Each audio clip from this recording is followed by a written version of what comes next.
আজকে আমাদের টপিক জারণ ধর্ম এবং বিজারণ ধর্ম। একটা স্টেটমেন্ট তোমরা মোটামুটি সবাই পড়ে থাকো, শ্রেণী বরাবর মৌলের বিজারণ ধর্ম বাড়ে এবং জারণ ধর্মটা কম হয়। কেন কম হয় সেটা আমরা আজকে জানবো।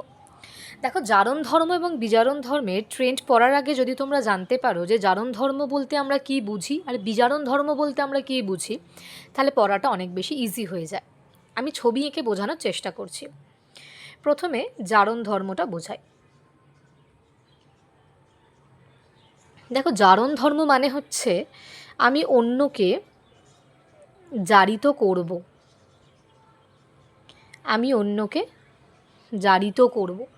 অন্যকে জারিত করব মানে কি, আমি একজন এলিমেন্ট, আমি অন্য আর একটা এলিমেন্ট আমার কাছে আছে, আমি যার কাছ থেকে ইলেকট্রনকে নিজের দিকে টানবো, সেটা হচ্ছে জারিত করা, সেটা হচ্ছে জারিত করা। আমি একটা এলিমেন্ট, আমি অন্য এলিমেন্টের কাছ থেকে নিজের দিকে ইলেকট্রনকে টানবো, তার মানে আমি ওকে জারিত করছি। আর এই যে আমি ওকে জারিত করছি, এটাই হচ্ছে আমার জারণ ধর্ম। মানে এখানে আমি এমটাকে ডিনোট করছি। এম যে এনের কাছ থেকে একটা ইলেকট্রন নিচ্ছে, মানে এনকে জারিত করছে, সেটা এমের জারণ ধর্ম। কিরমভাবে বোঝা যাচ্ছে? এম একটা ইলেকট্রন নেওয়ার পরে কি হয়েছে, এম মাইনাস হয়েছে, আর এনের থেকে ইলেকট্রন নিয়েছে, তার মানে এন প্লাস চার্জ হয়েছে। এখানে কিন্তু এন মানে নাইট্রোজেন না, আমি বোঝানোর জন্য একটা র্যান্ডাম এক্সাম্পল নিয়ে নিয়েছি এম আর এন। এম এনের কাছ থেকে ইলেকট্রন নেওয়ার পরে নেগেটিভ চার্জ ক্যারি করছে, মানে এটা অ্যানায়ন তৈরি করেছে নিজেকে, আর এনকে পজিটিভ চার্জ দিয়েছে, তার মানে এটা ক্যাটায়ন তৈরি হয়েছে। বোঝা যাচ্ছে? আই রিপিট, জারণ ধর্ম মানে কি, অন্যকে জারিত করার যে ধারণা, যে প্রবণতা, সেটাকে বলবো আমরা জারণ ধর্ম। জারণ ধর্ম হচ্ছে যদি আমি এম আর এনকে র্যান্ডম কোনো এলিমেন্ট কনসিডার করি, এম এর টেন্ডেন্সি থাকবে এনের কাছ থেকে ইলেকট্রনকে নিজের কাছে নেওয়া, সেটা হচ্ছে এম এর জারণ ক্ষমতা। এম এর জারণ ক্ষমতা। বিজারণ ক্ষমতা কোনটা? উল্টোটা।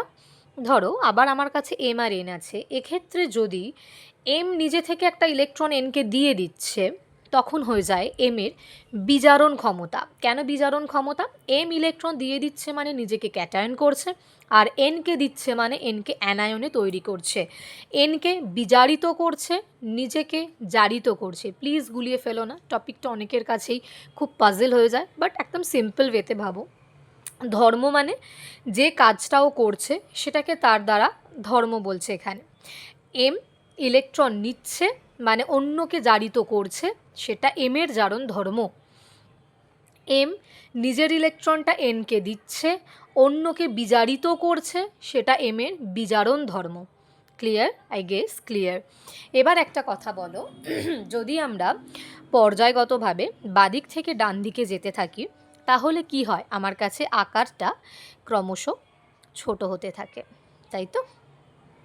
ক্রমশ ছোট হতে থাকে।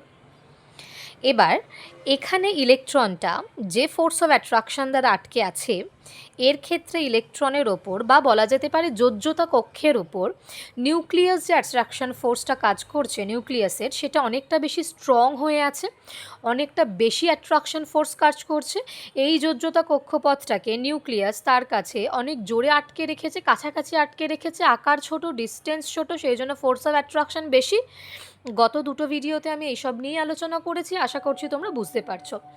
এখানে ফোর্স অফ অ্যাট্রাকশন বেশি, এর কাছে যদি আমি একটা ইলেকট্রনকে রাখি, এ যতটা জোরে নিজের দিকে টানবে, এই পরমাণুটা কি ততটা জোরে ইলেকট্রনকে নিজের দিকে টানবে? টানবে ডেফিনেটলি, বাট এ যতটা জোর লাগাবে, এ যতটা ইচ্ছা দেখাবে ইলেকট্রনটাকে নিজের দিকে টানার, এই ইলেকট্রনটাকে টানার জন্য গিয়ে এই নিউক্লিয়াসটা ততটা জোর দেখাবে? দেখাবে না, কারণ ডিস্টেন্স বেশি, ফোর্স অফ অ্যাট্রাকশন এটার থেকে কম, অনেকটাই কম থাকবে। তাই জন্য ইট শোজ রিল্যাক্টেন্স। তার মানে এ কী করছে, এই এই পরমাণুর নিউক্লিয়াসটা কী করছে, ইলেকট্রনকে নিজের ভ্যালেন্স শেলে যোজ্যতা কক্ষপথে ইজিলি নিতে পারবে। তো সেই জন্য যদি আমরা এইটুকুর মধ্যে কনসিডার করি, কি বলতে পারবো বলো তো? জারণ ক্ষমতা মানে অন্যকে জারিত করছি, আমি কিন্তু অন্যের থেকে নিয়ে নিচ্ছি। জারণ ক্ষমতা এই সিরিজ ওয়াইজ বাড়ছে না? তার মানে আমরা বলতে পারি পর্যায়গতভাবে যত আমরা বাদিক থেকে ডান দিকে যাব, জারণ ক্ষমতা বাড়ছে। জারণ ক্ষমতা বাড়ছে মানে কি? বিজারণ ক্ষমতা কমছে, খুব স্বাভাবিক বিষয়। আমি যদি এখানে দূরত্ব কম থাকে, আমি থোড়ি না একটা ইলেকট্রনকে ছাড়তে পারবো, আমি ইলেকট্রন নিতে পারবো। জারণ ক্ষমতা, বিজারণ ক্ষমতাটা ইজি বুঝে যাওয়া যাবে। বিজারণ ক্ষমতাটা হচ্ছে যত আমি নিচের দিকে যাচ্ছি কি হচ্ছে, আমার আকার বাড়ছে, আমার আকার বাড়ছে। আকার বাড়ছে মানে ইলেকট্রনের থেকে, যোজ্যতা কক্ষপথের থেকে নিউক্লিয়াসের কি হচ্ছে, দূরত্ব বাড়ছে।